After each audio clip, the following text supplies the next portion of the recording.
My name is Lucas Sithole. I play wheelchair tennis for South Africa in a quads division. I'm from Newcastle, KZN. My name is Donald Ramphadi. I play wheelchair tennis. I'm from Zanin, to be specific, Marapeng. Uh, so yeah. What else? Yeah. Okay, I'm done. Guys, you don't even mention that you're a bronze medalist. Yeah, I knew that I forgot something. But I it's, knew it's it. an introduction of who I am. Yeah. That is who you are now. Bengakafiki lapho ukuthi yabo. Yeah, but you're right. You must brag a bit. Exactly. Take the wins, guys. Take the wins where they come from. Yeah. Okay, firstly, congratulations on an incredible achievement, guys. It really is a big thing. How are you guys feeling after winning the medal? To be honest, I don't think it have actually synced. But by the look of things, how I see people posting us, uh, we having a lot of interviews. It actually shows that it is a big thing to South Africa, not only South Africa, but Africa as a whole. Because we're not only getting congratulation messages from South Africa, we're getting congratulation message throughout the whole world. So it hasn't actually sank like that, but I think it's getting there. I think it'll only sing when I get there. It's always nice when you arrive home and you get a nice reception. Just to let you know how special your achievement is to everyone. So I'm just waiting for that, and I think by that time when they receive me from when I go back home, that's when I'll actually realize. Yeah, just to add in what my teammate has said, it hasn't like really synced in, but there's half, like 50-50. If what I mean. But I think it's the feeling that we have, like we're giving people hope. We're giving them that extra boost. That they can do it in the world despite living with a disability or not. Because if they can relate to our stories, our backgrounds, what we've been through to be here, to be the bronze medalist. We know this is our first Paralympics playing together, but we managed to go this far. So it's for us, for both of us, and for also for people in South Africa. This is just the way to show that whatever you have, you can still use it to overcome your challenges. Fantastic, guys. I think it really is. It makes a big difference, and I think we see it at the moment with a lot of our successful sports, and what a difference it's making to the mood of Abantu here at home. But on that epic moment, just before that epic moment, can you take us through what was going through your mind? When you're going into that last game, and this could be it. One thing for sure, I know, my teammates was nervous. But actually, we were both nervous. Because if I remember correctly, I started to serve. I started to serve for the tiebreak on a match tiebreak, and I think we won that point. And then they served twice. They won their 2 points, and then we were like one. We were like No, on a tiebreaker, I think I started. Yeah, we were one But, down. but There the were match, two. the match Yeah. started. Yeah. And then when it came to 4-all, and then that's where we start shaking. But then I tried to keep it together. I tried to motivate my teammate. I tried to tell him to go for it, man. Doesn't matter at the end of the day, but we know we wanted it really bad, because in the morning when we were having breakfast, we were talking about our game plan. We were trying to remind each other what we need to do, what we need to do, why we're here at the first place, all those kind of things. And I think we kept it together perfectly, and our communication during the points was very good. It was very tight. And for you, sir? For me, I mean, going to the thingy, to the final match, I knew that it was a big deal, and I don't want to lie to you, there were nerves, a lot of them even. But how my partner here held himself, in front of me, it was unbelievable because every time when I'm like, I kept on reminding him, do you know how big is this? Do you know what's going to happen if we can make it? And he was like, he was just acting like he got this, from the start. So I think from there on, I started believing too much on us. Not that I was not believing, but um, what I'm trying to say here is just trying to show you guys what he actually did to myself. Before the match, I believed. I think I believed before the thing because when we were talking, trying to plan and whatever, when we were strategizing, he was always telling me that, you know what, we're gonna do it, we're gonna do it. That was, he was not going back from that one. So yeah, I just started believing from there, and it happened. So I'm so grateful to have someone like him next to me. And we must not forget that he's very experienced. He's been on the sport for the longest time. So me and him are dangerous, my man. So, I mean, I think what's underestimated a lot is that the teamwork that's required. You're talking about doing strategies, the communication, and beyond that, in teamwork, you kind of lift each other's spirits as well. But then you get over the line, right? You know that you've won, and we've got these incredible photos of the two of you kind of coming together, celebrating on the court. What is it that you were actually saying to each other? Obviously, it was just obvious. There was a point whereby he was down, I was down. When we go for that point, and every time when we do that, we like, be doing this now. That's what I say.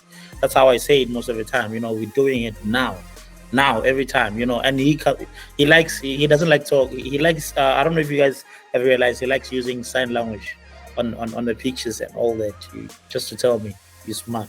You did whatever. You understand. So those kind of things. That's the communication that we have in court. And I mean, after that moment where you guys were celebrating there on the court, what was it that you were saying to each other? Oh, for me, I just told him that that he's the worst partner I ever had. because he kept on saying to me, we're doing it now. I was like, when? He like, now. Like, I keep like making him like to say it so that he can believe it, And then actually on those two last points, he made a huge play. Even though he didn't touch the ball, but he confused our opponent, because I told him to go in. Because when he went in, and then they missed those 2 points, which we won the game. So I think for me, I told him like, do you believe it now? And then he said yes, and then that was our celebration. Yeah. Also, I mean, just to add on that, most of the time they were playing a lot of balls to him, because in most cases I attack, I go inside the court and all that. So they wouldn't want to risk it and play balls to me. And when I'm going in, I'm actually the court becomes smaller, so now they have to be careful. They have to hit all the balls to Lucas and all that. And I just love him when he's relaxed, calm down, and just putting everything back. So I feel like at the 2 point, that's something that we actually did well. Especially under pressure. We are under pressure because it was 8-all. So you guys communicate with each other so much. Who was the first person you called after the match? For me, was my mother. My little sister. You're lying. When you said you don't lie.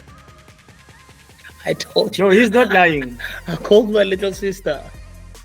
Why your little sister? We close like that, and she actually told me that she will be watching the match, And from there on, I just wanted to celebrate with her because I knew that she knows that I did it. Because we had a conversation, and now I was like, "This is big for us." And she just wanted to know what time she wanted to watch the match, and then I just wanted to celebrate with her. Lucas, what did your mom say to you? I couldn't even hear what she was saying because they were making a lot of noise. A lot of noise. They were screaming. They were, That's beautiful, man. Yeah. And Roland Garros, was it the first time you've played there? Yeah, for me, it was the first time. But for Donald, he's been playing the Grand Slams in the past few years. He's been on a tour a lot. So, yeah, he's been there. But for me, it was my first time. And how did it feel playing at such a prestigious venue? I mean, we went... I was there for Nadal Djokovic. And when you go through underneath there, and go to the players' lounge, and everything's so glamorous, and the restaurants, the players' restaurants, and everything. How did all of that feel being in that environment? Oh, for me, it was a great experience. Especially in that court. Susan Leng was the best one. Wow, the crowd was awesome. At some point, at our first match, they were like calling my name all over the stadium. And I have the video for that. Luckily, Patrick Slepe took the video of it, and I have it. And wow, I don't know how to describe that feeling. Wow, was so awesome. It was my first time playing in that kind of atmosphere. It felt like it was a Paris atmosphere. Like, wow, everything was just went like boom, And I just enjoyed that moment. I tried to stay on that moment. Was beautiful. I loved it. How does that type of thing affect? I mean, you're not used to playing in front of such big crowds, such a passionate environment. How does it affect how you guys communicate on the court, or kind of your emotions when you're playing? I know he likes to play in a crowd. It boosts him. So I used that to boost him because I was using sign language to tell him what was happening. Because the crowd was I couldn't even hear myself talking.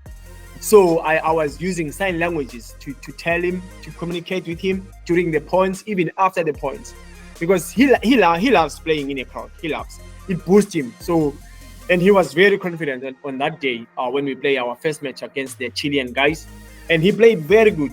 Because even though at some other points the fans were against us, but we turned that negativity energy to our positive energy. That's fantastic. Anything to add, Donald? Yeah, I mean, I do love crowd, because I don't know if you have realized, I actually make a lot of noise when I'm playing. So crowd used to love that. I mean, they love that.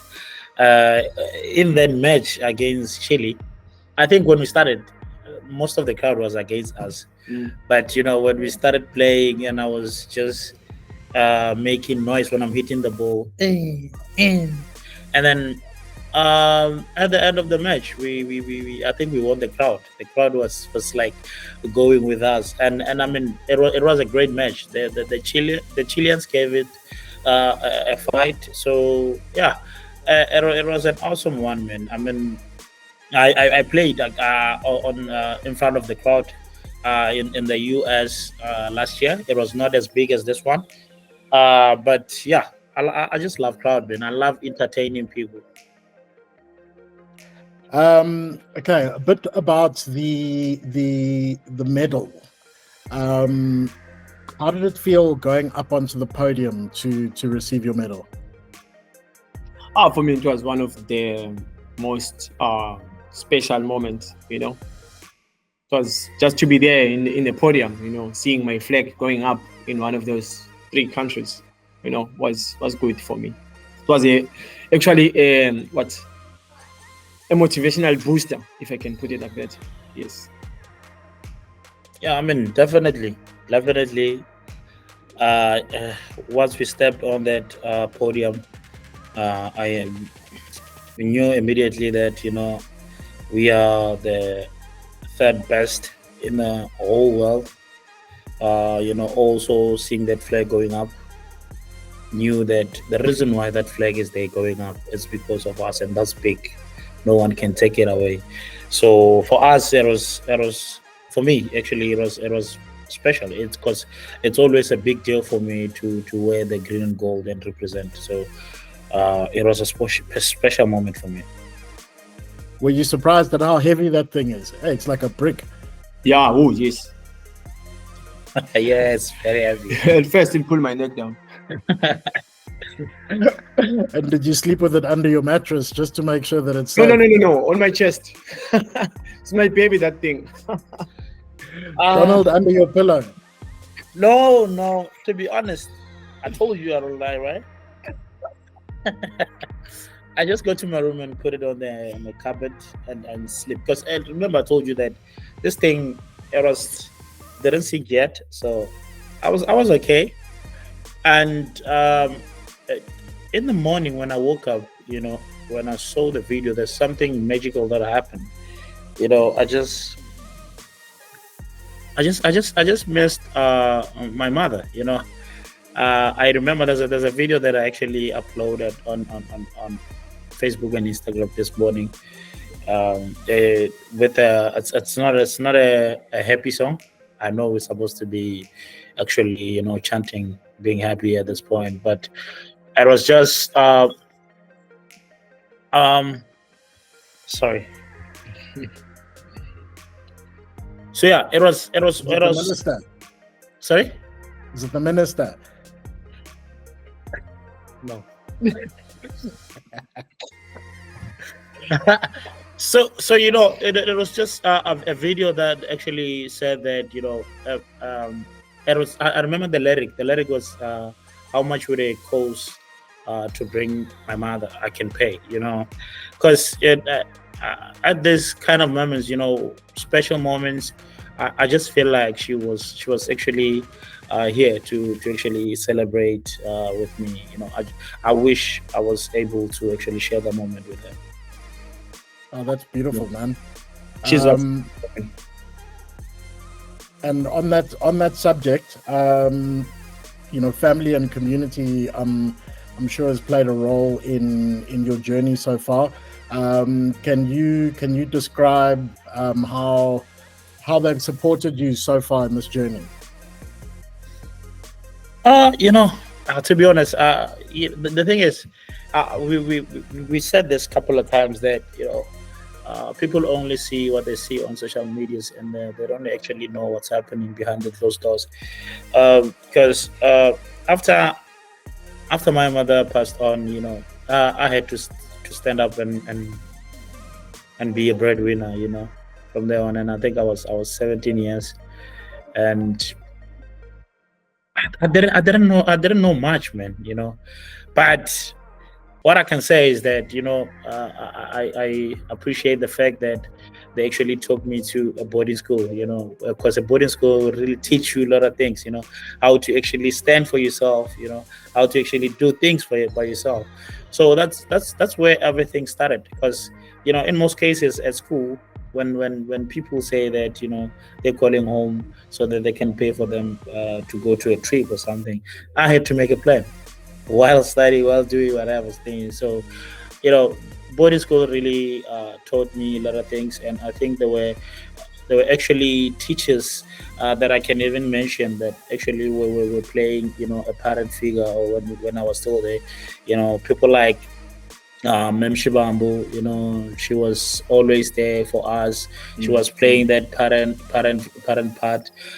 People like Mem Tariro, they were always there for us when we needed to talk or when we needed advice with things. They were always there for us to help us, and not to forget Patrick's Lebe. He, as much as we fight, me and him there, but he played a big role in my life, because he was actually the one that discovered me and Letawa School back in Sanin. So those are very special people that I would love to mention for now. And you, Lucas, community and family? Oh, for me, first of all, my family, they have a big support. I've been through with them a lot. After my ban, I was banned for 2 years. I didn't play. I was not on the tour. They kept supporting me. Keep giving me hope. And then this year, and then Nyati Foundation came in my life. Then those guys, they gave me a lot of opportunities. They opened a lot of doors for me. I wouldn't been here without them. They gave me a proper preparation for Paralympics. They paid for my coach, Roland Garros, is one of the best. And, they played, those are the two things that I would really love to appreciate, and not forgetting Patrick Selepe, because he's one of the guys who fought for me to come back to the OPEX program, and also thank Leon Fletcher from Saskok, and also the Saskok team, for still believing in me, and still investing in me, So I hope this will give them another budget on me, maybe just upgrade it. Don't forget Bidvest, that. Yeah, yes. So those are the only three things I would like to to thank, because they played a big role in my life, but especially my family and Nyati Foundation, they are the best. And if we can finish off on both of you, if you just could give a message for people back home. Can I say? No, you go first. Before I forget, because otherwise I'm gonna be killed. I think I forgot to mention someone special. So, Mem Shivambu, Mem Chariro, Patrick, there are people that actually helped me when I actually started, But there's actually someone special that I want to mention that actually took over just 4 years ago, and he was there for me. He made me believe that I'm one of the best players in the world. He made me believe that I can be where I am today. So I would like to thank my coach, Siam Kachele, for everything that he has done, even though it was not looking as bright when he came in. So yeah, I can never make that mistake and forget him. So I would like to thank him for doing that. So yeah, obviously, I'm about where I'm from. I'm about people that are not actually, they don't have things. People that don't have money. People that they are not privileged. Because that's where I'm from. I'm from the villages whereby there's no opportunities. So my message, it's going to those people, and it's also going to everyone that lives with disability.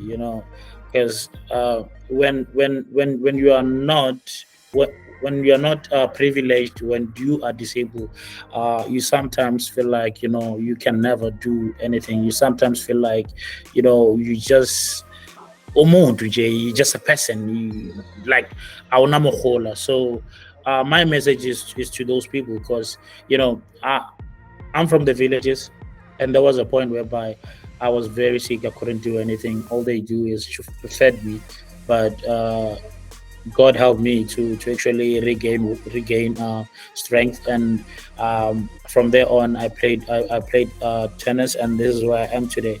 So yeah, my message to them is it's always gonna look impossible especially when you choose a dream, because when you are young and be like, I want to be a pilot, and you from school, the school in the villages, sometimes it looks impossible. So I want to say to that you know what, it's very possible.